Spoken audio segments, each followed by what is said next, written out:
Good morning students. आप लोग को आज हिंदी व्याकरण का हम लोग शब्द का दूसरे रूप में पढ़ाने आए हैं, यानी कि आपका विकारी शब्द का दूसरा रूप में बताए थे। शब्द ही भी पढ़ा रहे हैं, कोई अलग चीज टॉपिक नहीं पढ़ा रहे हैं। शब्द के प्रकार में हम लोग विकारी शब्द के दूसरे शब्द में हैं। कल आपको बता दिए थे, पिछले वीडियो में आपको बता दिए थे संज्ञा विकारी शब्द, और आपको आज बताने जा रहे हैं या अब की वीडियो में बताने जा रहे हैं सर्वनाम शब्द। तो सर्वनाम शब्द क्या है और कैसे सवाल आएगा, इसके लिए हम आपको जानकारी देने जा रहे हैं कि कैसे सर्वनाम पूछेगा। तो देखिए, सर्वनाम तब कैसे प्रयुक्त होता है, तब क्यों इसका हमारे यहाँ प्रयोग हुआ है, यह भी जान लेना कि जैसे इसका जन्म कैसे हुआ। तब संज्ञा को, जैसे हम लोगों ने संज्ञा को लगातार लिखते थे कि जैसे हम लोग के सर कहते थे कि नहीं भाई आप क्या करिए, गाय पर लेख लिखिए। तो गाय के 4 पैर होते हैं, गाय के 2 सींग होते हैं, गाय की लंबी पूंछ होती है। हर बार में गाय गाय लिखते थे। इसी नाउन को लगातार रिपीटेशन अर्थात उसके बार बार प्रयोग होने से बचाने के लिए उसका जन्म हुआ है, जिसका नाम है सर्वनाम। अर्थात साफ शब्दों में अपनी सर्वनाम अपना अर्थ पूरा ही देता है कि वैसा विकारी शब्द। पहले एक हम खुद एक क्या है, विकारी शब्द है।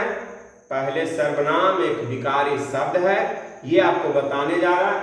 फिर जो संज्ञा के बदले में, एकदम साफ शब्दों में कि संज्ञा के बदले में, अर्थात हम लोगों ने उसी को बताए थे कि इसका जन्म क्यों हुआ।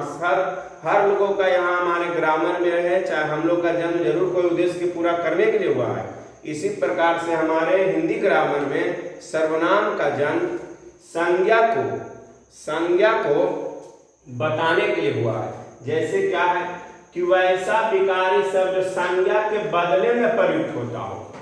जैसे हम लोग के संज्ञा के बदले में प्रयुक्त होता है, उसे हम लोग सर्वनाम कहते हैं। जैसे मैं, तू, आप, यह, वह, जो, सो, कोई, कुछ, कौन, क्या इत्यादि, ये सभी आपका सर्वनाम के एग्जाम्पल थे, सर्वनाम के जैसे थे।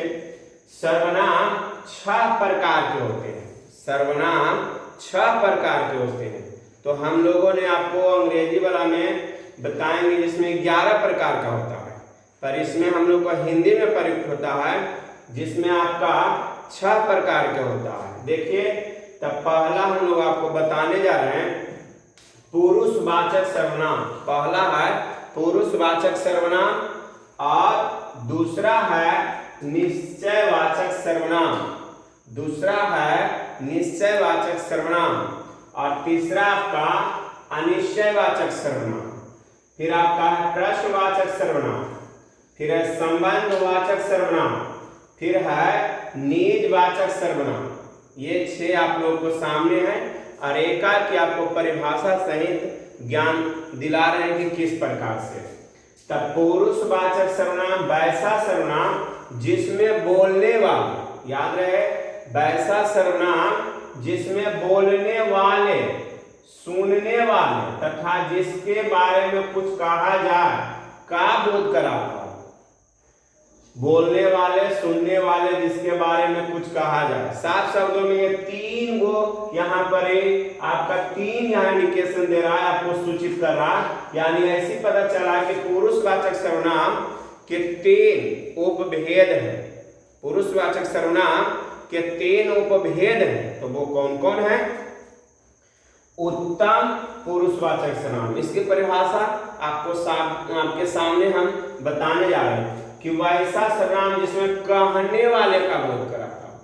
वैसा सर्वनाम जिससे कहने वाले का ही है या बोलने वाले का बोध कराता हो, उसे हम लोग उत्तम पुरुषवाचक सर्वनाम, इसी को अंग्रेजी में फर्स्ट पर्सन कहते हैं, जिसमें मैं, हम, और मध्यम पुरुषवाचक सर्वनाम जिसमें सुनने वाले का बोध कराता हो, जिसे हम लोग श्रोता कहते हैं। कि वैसा सर्वनाम जिसमें सुनने, as a second person, as a audience कहेंगे तो, तुम, और पुरुषवाचक सर्वनाम। तो जिसके बारे में कुछ कहा जाए, अंग्रेजी में थर्ड पर्सन, अंग्रेजी में थर्ड पर्सन, वह वे, ये आपका थर्ड पर्सन अर्थात कहेंगे अन्य पुरुषवाचक सर्वनाम। याद रखेंगे तब पुरुषवाचक सर्वनाम 3 होते हैं, उत्तम पुरुषवाचक सर्वनाम, मध्यम पुरुषवाचक सर्वनाम और अन्य पुरुषवाचक सर्वनाम। परिभाषा भी आसान है, कहने वाले के उत्तम पुरुष में कहने वाले या बोलने वाले का बोध कराता हो, मध्यम पुरुष में सुनने वाले और अन्य पुरुष में जिसके बारे में कुछ कहा जाए। ये आपका पुरुषवाचक सर्वनाम के उपभेद थे और उसका एग्जाम्पल भी आपके सामने है। देखिए अब आता है आपका निश्चयवाचक सर्वनाम। कि निश्चयवाचक सर्वनाम वैसा सर्वनाम जिसमें किसी निश्चित व्यक्ति या वस्तु का वर्णन। यही से परिभाषा। निश्चय यानी निश्चित, तो क्या चीज का निश्चित? या तो व्यक्ति हो सकता है या तो वस्तु हो सकता है जिसका बोध कराता हो। फिर से वैसा सर्वनाम जिसमें किसी निश्चित व्यक्ति या वस्तु का बोध कराता हो उसे हम लोग निश्चयवाचक सर्वनाम। जैसे यह और वह, यह कलम है तो यह एकदम निश्चित है कि यह है, इसे दिखाने का अर्थ में हम लोग कौन सा निश्चयवाचक सर्वनाम कहेंगे। देखिए फिर आता है अनिश्चय। यहीं से पता चला इसका कोई निश्चित नहीं हो। एकदम साफ शब्दों में रटना कहाँ, खाली समझिए आपका पूरा काम हो जाएगा। कि वैसा सर्वनाम जिसमें अनिश्चय व्यक्ति या वस्तु, यानी किसी नहीं व्यक्ति का निश्चित करा, ना ही आपका कोई व्यक्ति या वस्तु का निश्चित कर रहा हो, इसीलिए हम लोग इसे अनिश्चयवाचक सर्वनाम कहते हैं। जैसे कुछ, कोई, किसी, इस प्रकार के हम लोग कहेंगे अनिश्चयवाचक सर्वनाम। कोई बाहर गया तो यहाँ कोई आपका है। सवाल कैसे आएगा बिहार बोर्ड में, हम यह भी आपको तुरंत बताएंगे कि कैसे। देखिए फिर आता प्रश्नवाचक सर्वनाम। वैसा सर्वनाम जिसमें प्रश्न पूछने का बोध कराता हो। ऐसी पता चल रहा प्रश्नवाचक, तब प्रश्न पूछने का, वैसा सर्वनाम जिसमें प्रश्न पूछने का बोध कराता हो उसे प्रश्नवाचक सर्वनाम कहते हैं। जैसे आपका हो गया कौन, किसे, क्या और भी है इत्यादि इत्यादि।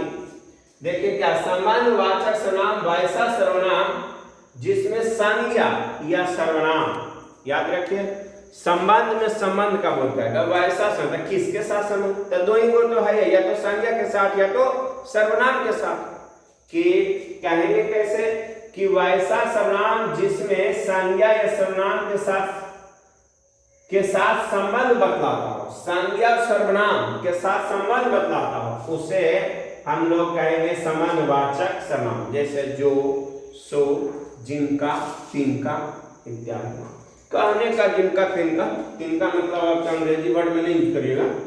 निजवाचक सर्वनाम वैसा सर्वनाम जिसमें निज या अपने का बोध कराता हो उसे निजवाचक सर्वनाम कहते हैं। इसमें आ, ये आपका है। इस प्रकार से आपको सर्वनाम अब बिहार बोर्ड में आएगा कैसे, ये आपको टाइप बताने जा रहे हैं। देखिए कैसे, रोका। देखिए आपको हमने बिहार बोर्ड के लिए बताए हैं। ये निश्चित नहीं है कि आपकी कौन सी क्लास, तो हम 9th में रहे, आपका 10th रहे, 11th रहे या 12th रहे, आपका उसमें भी अगर व्याकरण के शब्द सर्वनाम से सवाल आएगा तो कैसे आएगा, इसकी बात हम आपको बताने जा रहे हैं। कि हमने अभी सर्वनाम का जानकारी आपको दिया। आप देखना यहाँ बिहार बोर्ड के लिए कि आप शब्द कौन सा सर्वनाम है। याद रखिए कैसे सवाल आएगा, आप शब्द कौन सा सर्वनाम है। तो हमने सर्वनाम का भी प्रकार बताया था, एग्जाम्पल याद रखेंगे उसका। जैसे पुरुषवाचक सर्वनाम है कि निजवाचक सर्वनाम है कि संबंधवाचक सर्वनाम है, निश्चयवाचक सर्वनाम है। तो हमने आपको अभी ज्यादा अधिक समय नहीं लिए हैं, तो फिर भी अभी रखे हुए हैं कि आपका किस प्रकार से। तो देखिए हमने यह देखिए लिखा हुआ है आप, एग्जाम्पल निकालिए कहाँ पर है आप, तो कौन से होंगे, तो निजवाचक सर्वनाम। तो यहाँ पर आप ऑप्शन मार दीजिए कौन सा, निज, आपका होगा ये निज वाचक सर्वनाम। वहां वो मार्कशीट रहेगा, उसको रंगना है 10th में और 12th में वो मार्कशीट रहता है, वहां पर रंग देना होगा कि ऑप्शन ख होंगे चाहे बी करके आएंगे। टाइप 2 सर्वनाम का दूसरा टाइप कैसे पूछेगा, तो निम्न में प्रश्नवाचक सर्वनाम कौन सा है, याद रखिएगा निम्न में प्रश्नवाचक सर्वनाम कौन सा, यानी एग्जाम्पल दिए रहेगा, अब ये निश्चित करना कि कौन सा है। तो रहेगा आपका जो, क्या, आप, यह देखिए आपको किस प्रकार से, तो क ख ग, तो क्या प्रश्नवाचक, तो यहाँ पर आप ऑप्शन ग होंगे। इस प्रकार से आप एग्जाम्पल इसके याद रखिएगा, तब टाइप पूछेगा। कभी कभी यह भी पूछ ले रहेगा कि आपको दिए हो रहेंगे बहुत सारे, हो सकता है क्रिया डालने है, आपका सर्वनाम डालने है, और उसके बाद उसी में एक विशेषण का शब्द डाल देगा, उसके बाद छाटने के लिए कहेगा इसमें कौन से सर्वनाम है, बहुत सारे अलग अलग लिस्ट करके बताएंगे भैया, इससे सवाल आता है।